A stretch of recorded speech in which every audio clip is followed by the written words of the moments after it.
Today, many modern scientists arguing that human brain is not capable of doing two things at the same time. I am a living example that they're all wrong. I have 12, 14 tracks running in my mind all the time. Intellect is only the surface aspect, it is a veneer.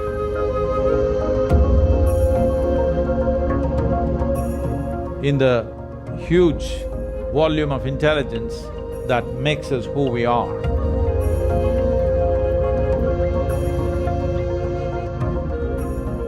If you look at the evolutionary dimension of life upon this planet, why a human being is dominating this world, though physically we are weaker than many other creatures on the planet, is simply because in some way we have become more competent than others. So the competence of being human is greatly reduced when there is no clear distinction between what is memory, what is imagination, what is sleep, what is wakefulness. There are 5 major points of receptivity in one's mind. These are centers of memory, centers of imagination, centers of right perception, centers of perversion, and centers of sleep. If you practice classical yoga, these 5 dimensions will be distinctly separate in your experience. If it is not separate, what happens to you is, when you want to remember something, your imagination plays havoc with your memory. When you want to imagine something, your memory will constrain you from really proper dimension of imagination. When you want to sleep, you will have dreams. When you want to be awake, you will fall asleep. This causes a whole lot of confusion and inefficiency of life. I'm not talking about you being efficient in your profession or in your office or wherever else. That also, yes, in that way also it manifests, but more than that, inefficiency of life. When I say inefficiency of life, this life will not function with the effervescence and exuberance and exploration that life is, that it can explore many dimensions within itself. This possibility is greatly reduced simply because this mix-up has happened in people's experience of life. Classical yoga is very, very focused on separating these things. If you separate these things, you can become what is called as an Avadhani.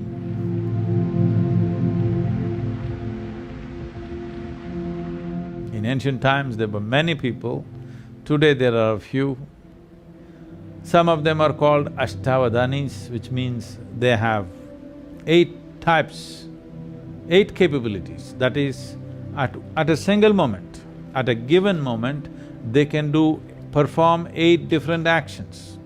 Like they can compose poetry, at the same time, they can do a very complex mathematical problem.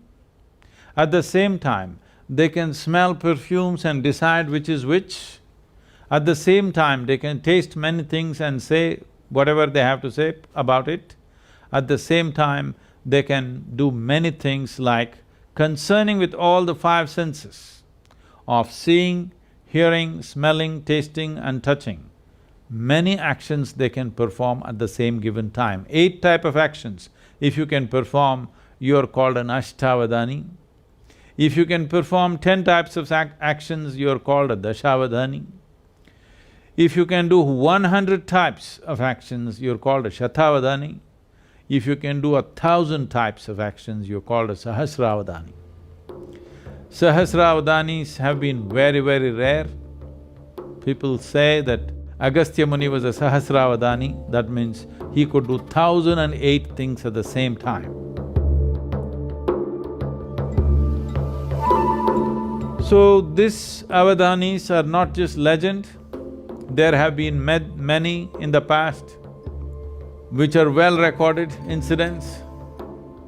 Vidyapati in Andhra Pradesh was a Dashavadhani. Through him, an entire culture of Dashavadhanis developed in Andhra Pradesh. Even today in the villages of Andhra Pradesh, there are Ashtavadhanis and Dashavadhanis in quite a good number. Siddhachandra was a Shatavadhani. He performed 100 types of actions under the scrutiny of Akbar's court, the Emperor Akbar's court. And he was honored for this and given the title of Shatavadhani because he performed 100 functions. And in modern times, there have been people who have performed 100 different actions, like Ravichandra Bai, who was a Gujarati Jain, who is a Shatavadhani. Tirukural Ramakanaga Subramaniam was Shodasavadhani, that means he performed 16 actions at a time. These are all documented incidents, but there are many others who come from certain tribes who've been doing this. It used to be a common thing in India that people would come and set up a small situation in the village where a few hundred people gather and they would perform many actions at the same time which look quite miraculous.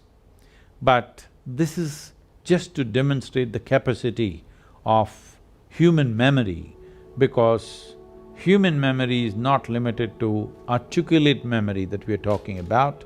Articulate memory is just a thin layer, the rest is a profound dimension. Our body carries 1,000,000,000,000 times more memory than what you can articulate in your mind.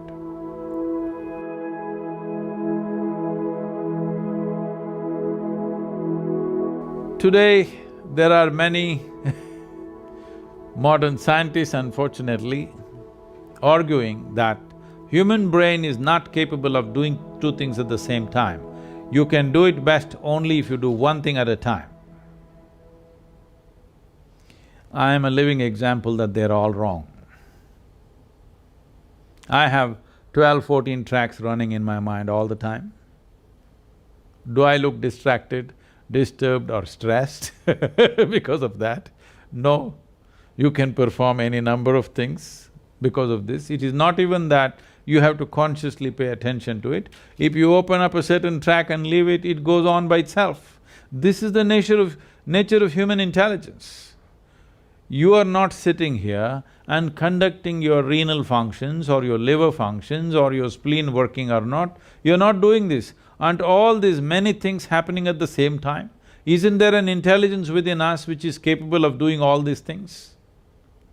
It is just that most human beings are understanding human intelligence as just as intellect. Intellect is only the surface aspect, it is a veneer in the huge volume of intelligence that makes us who we are, because we are made from within. All the intelligence that is needed to create this body, to create this life is intrinsic to us. It is not something that happens from outside. It is intrinsic to us. It is just a question of access. If you want a living intelligence, if you want to exist as a living intelligence, one thing you should not do is, you never ever form an opinion about anything. That means you're always an active intelligence, you're looking at everything the way it is. An opinion means you have given up your ability to experience, you have become opinionated, or an impression of the past is overruling the reality of what is there right now. This is what an opinion is. But unfortunately, we have created societies where unless you have an opinion, you're considered dumb or stupid because you have no opinion. But that's the smartest thing you can do, that is the most intelligent thing you can do, is that you did not subscribe to any opinion, you're willing to look at everything just the way it is.